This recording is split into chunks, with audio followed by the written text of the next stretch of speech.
Hi, I'm Kevin, And I'm Amanda. and we are serving up All that jam.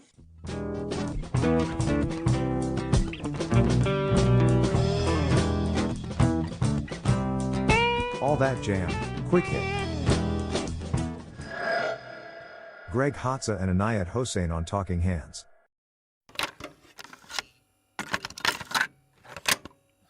All right, I'm joined by Enayet Hossain and Greg Hatza today, who have put out over the last 3 years 3 albums, and the latest is up for some Grammy consideration. How we doing, guys? We are good. Doing fine. You want to walk me through how this Grammy process works and what the categories are you guys are looking at? It's. I mean, Grammys are they get a lot of flack, but it's. I mean, I'm a voter there, so it's pretty transparent. It is a pool of voters, musicians, more musicians than record labels and stuff. Executives. There are some executives on there, but largely musicians. Roughly 10,000, based throughout the world. And so we vote on each other's albums, releases, and all that kind of stuff. Our category is the global music. It's the Global Music Awards. That's the category. Sorry, global music. And our album has been accepted for the nomination for Best Global Music Album, which is the entire album. And one of the songs, it's called Hands in Unison. That's up for a single, so global music performance for that song. In fact, interesting process.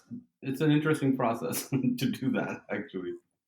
Um, they Hands in Unison was probably my favorite off of the album. I liked Mumbai Memoirs, Mind Games, Hypnotic. They were probably my top four, I think, off of that. That's awesome.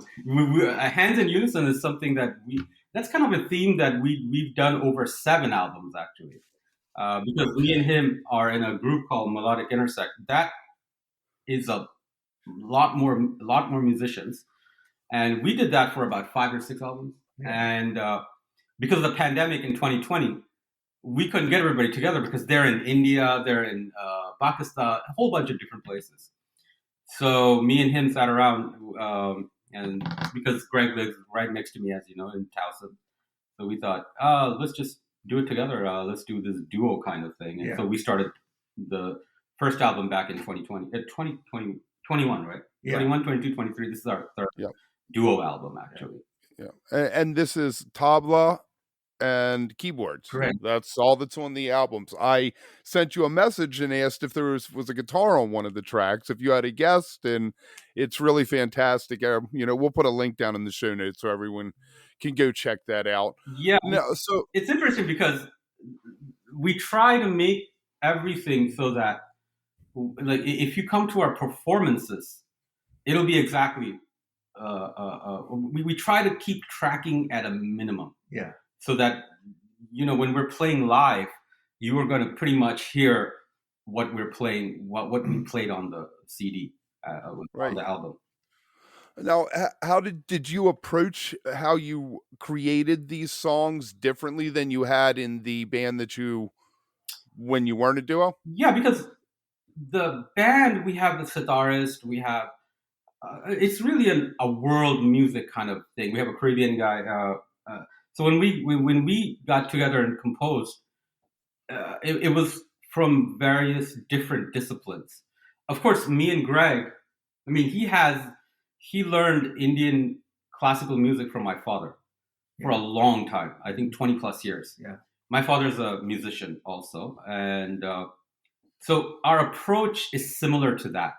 Because if you find our melodies, although it's kind of like a jam session, it's not, because there's a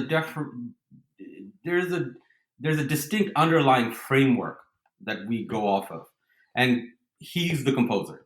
I mean, 90% of the tracks Greg composes. Actually, he's composed, especially this album and the last album.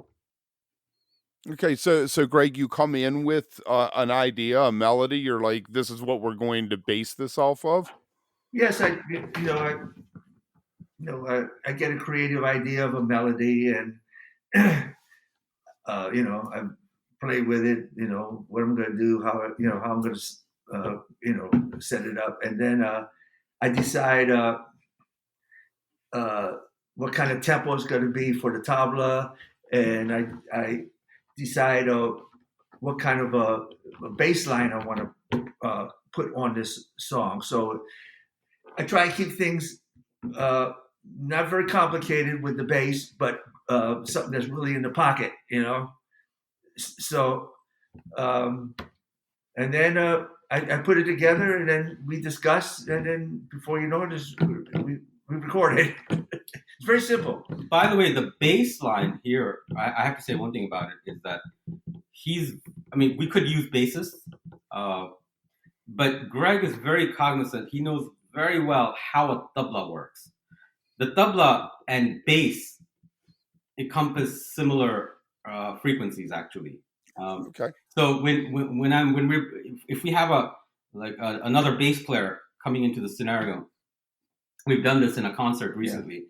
He drowns out the entire tabla because the frequencies. You have to know exactly what frequency to play around, so that the tabla is such an instrument that if it's clashing with the bass, it destroys the sonic, the sound of the instrument itself. That's why if you listen to the recording where he's playing bass, you can still distinctly hear the tabla. Actually, it's very prominent.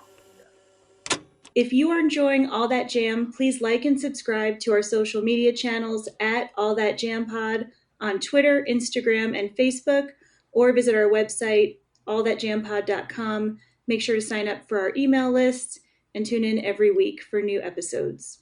Also, look for full interviews on our YouTube channel. And remember, stay beautiful, but don't stay underground too long.